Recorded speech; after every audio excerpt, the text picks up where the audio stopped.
Hey everyone, welcome to RPM Army. I'm Kyle and I have some news to share with y'all today. It's been about a year since I've been back in the YouTube game, and I'm going to talk about 5 major changes that have been made to RPM Army to make it better for everyone on YouTube, all the social media pages, and how the year back is wrapping up. So stay tuned after this quick intro to hear about all the big news of 2020.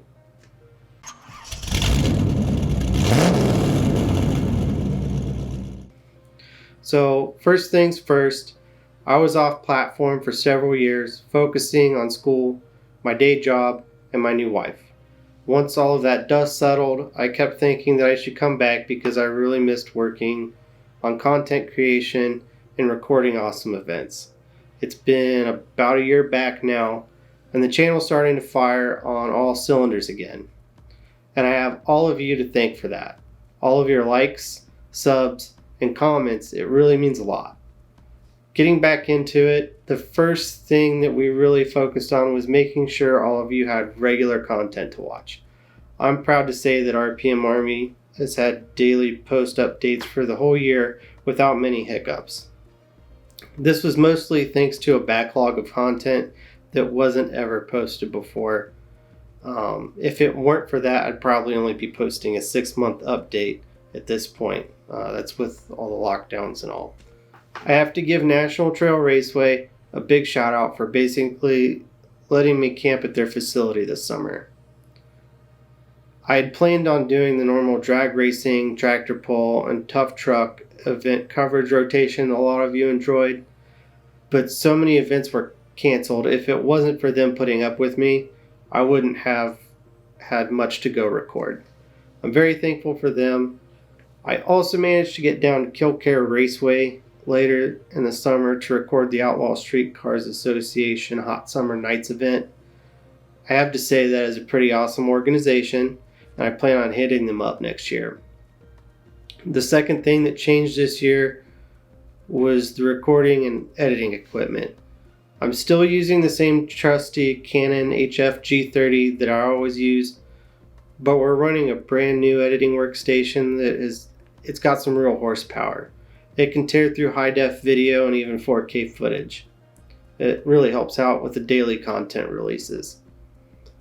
I also purchased a new Canon EOS R body, a good lens, and a great laptop for editing on the go. The camera's great for video, mostly for burnouts in the water box when I have extra hand to help recording, but I mostly use it for pit photos. We'll get more into the photos in a little bit. If you're curious about the PC build or details about the camera, hit up the comments below. I'll be more than happy to share. The third thing that has changed for RPM Army is how it became truly multi-platform. I've started leveraging additional social media outlets so y'all can get the content where you want it. RPM Army is on Facebook, Twitter, Reddit, and Tumblr, and that's as well as our normal .com address. The big news to mention there is the website has gone from about 20 daily visitors all the way up into the 600s. Facebook has gained over 1,500 followers in a couple months, thanks to the OSCA shoutouts in the photos. So real quick details on the photos because I've mentioned it twice.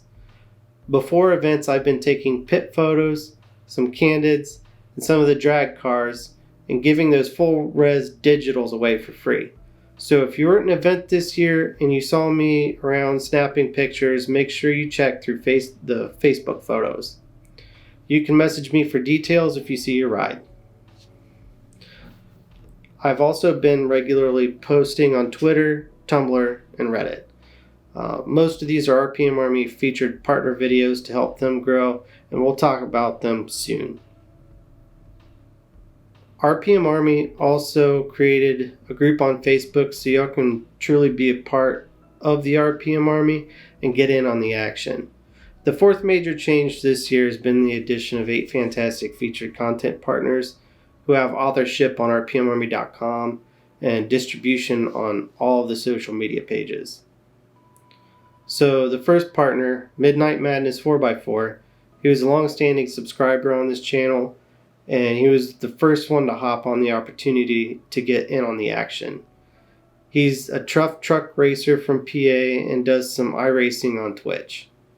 Back Channel Productions, the second guy, is one of Midnight Madness 4x4's friends, and he hosts a channel that covers monster truck events all over the place.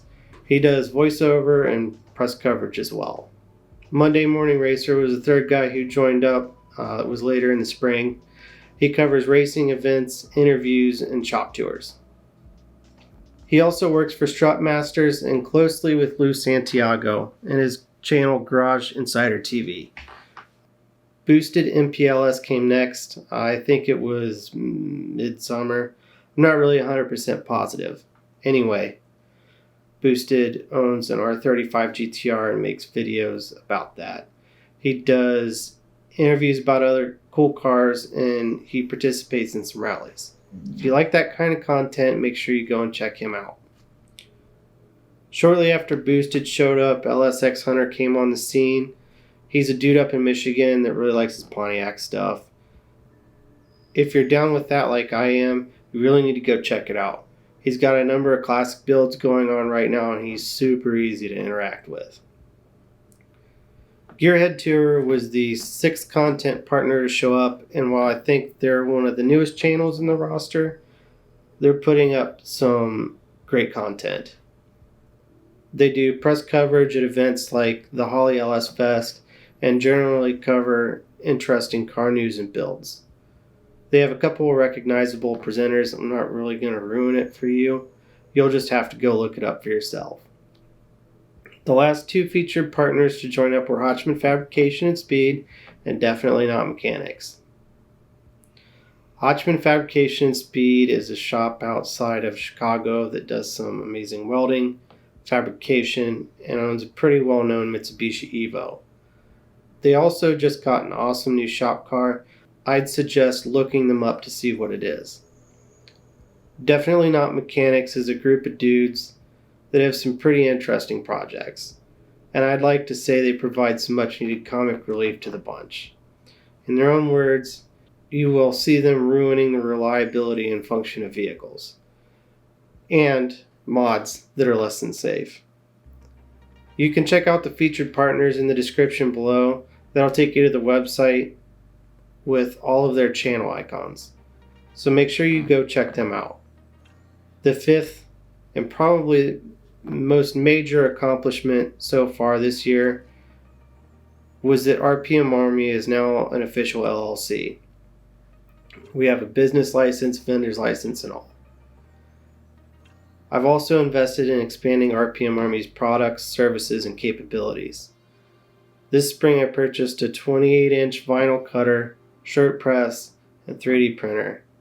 Since doing that, I've managed to make back the cost of the vinyl cutter just by word of mouth. I plan on officially opening the online store for orders before January 1st with house-made RPM Army merch in stock. The 3D printer kind of got put on the back burner because my basement, where I'm recording right now, flooded, and it required some repairs that weren't finished until recently. I didn't really have room in my temporary guest bedroom office for it, so it just sat down here gathering dust. I do have plans for it, and I'll be rolling those out soon. So those were the big five, and honestly I can't complain about how this year is wrapping up.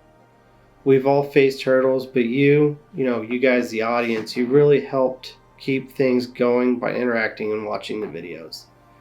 After the website was redesigned, it's been doing great. We've been averaging a lot of visits, and I think it's really helping out my growth as well as the growth of the featured partners. The Facebook page is the real standout performer this year, gaining 1,500 followers in just a couple months. And that was with a peak reach of over 300,000 people in just 1 month. We didn't get some of the things implemented this year that I had hoped. I had sold my Le Mans and LS Swap K10 to invest over $15,000 in shop equipment. That's on top of the cost of the recording, editing, and merch making equipment. The shop equipment is still mostly sitting in boxes because my old man caught the virus pretty bad in June. and he wasn't fully recovered until August, and now it looks like the shop location might change. It's not fully decided at the moment, but when I know for sure, you'll know the plan. Alright everyone, thanks so much for watching this. 2020 has definitely been a wild ride. Hopefully with all the politics and virus stuff this year, we'll taper off in 2021 and we can concentrate on getting back to normal, whatever that is. Also, let us know down in the comments below what kind of videos you would like to see next year. We're definitely planning on more event coverage and hopefully shop videos in 2021. Anything else motorsport related, I'm definitely open to hearing, so start feeding me some ideas. Thanks everyone. Peace.